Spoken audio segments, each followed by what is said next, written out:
Hello, Just2Good here, and today is a review of a LEGO Studio Spider-Man set from my childhood.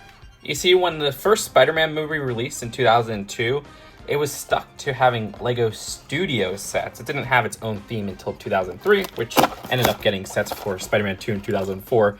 Oh my gosh, opening this up, I just ruined that side. This was such a perfect looking box too. Oh well, I intended to open it anyways. As I said, this is my second copy of this set. The first one I got from this store back in Coral Springs, where I grew up, called The Rag Shop, if you guys ever been there. Anyways, we got our instructions, as well as separate pieces, and one loose piece. First minifigure we'll take a look at is Green Goblin. This is actually the first LEGO set ever with a Green Goblin minifigure, the only one in 2002 to have this figure. This is different from the 2003 Green Goblin, which we reviewed recently in the Final Battle set, where that one has some gold printing on the eyes. This one just has an unprinted mask, which honestly looks pretty bad. Looks a little bit weird not having those details defined on the mask there. Though I guess the molding itself does that justice. Either way, we have some pumpkin bombs, which you get a total of 3 in this set. That's pretty awesome. And beyond the mask, this is the same figure from that Final Battle and Origin set of 2003 with the torso and leg printing, the William Dafoe face right there. Sorry, Willem. And then at the back, you have some printing on the torso and headpiece. Oh, also included is this neck attachment right here. And the idea behind that is that with that translucent modified 1x2, you can attach just the Green Goblin there. And then you could kind of use it as a way to make it look like he's flying or jumping or whatever. In retrospect, it is a little odd that this set doesn't have Spider-Man, but the only other minifigure is Mary Jane. This design having an exclusive torso print and ponytail design, getting the ponytail in that orange color. I don't think came in any other sets.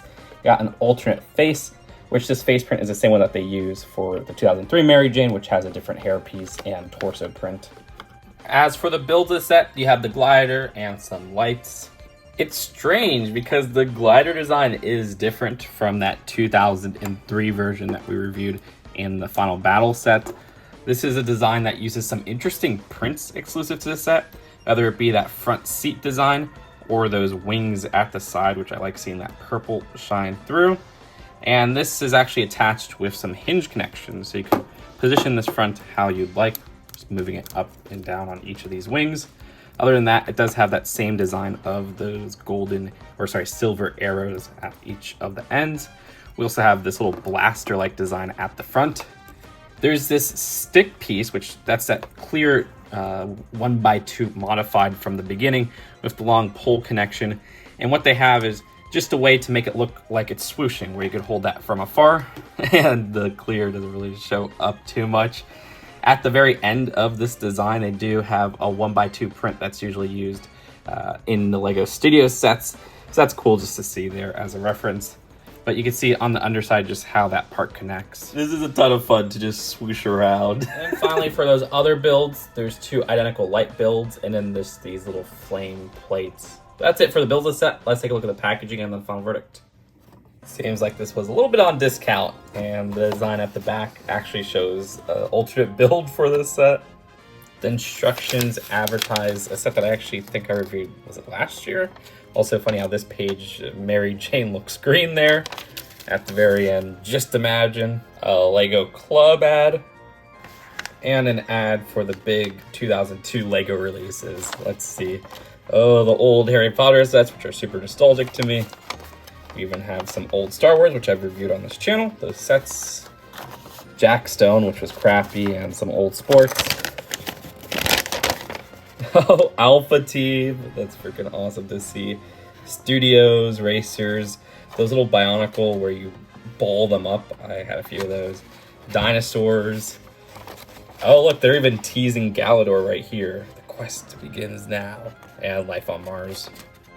So overall, I think this is a pretty good parts pack back in the day. I had a lot of enjoyment just from the Green Goblin figure as a kid. That was a really weird and interesting looking figure.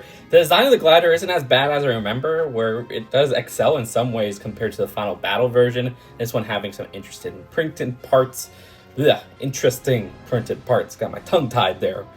And LEGO Studios in general was something I really loved, seeing LEGO try to capture the joy of filmmaking and encourage kids to do these stop motions with different techniques they use throughout the sets. Of all things considered, I really like this one. If I had to rate old sets, I'd say this one would be a 7 out of 10. A good parts pack at the $7 price.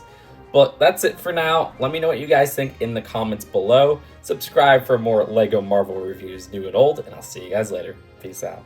Bye.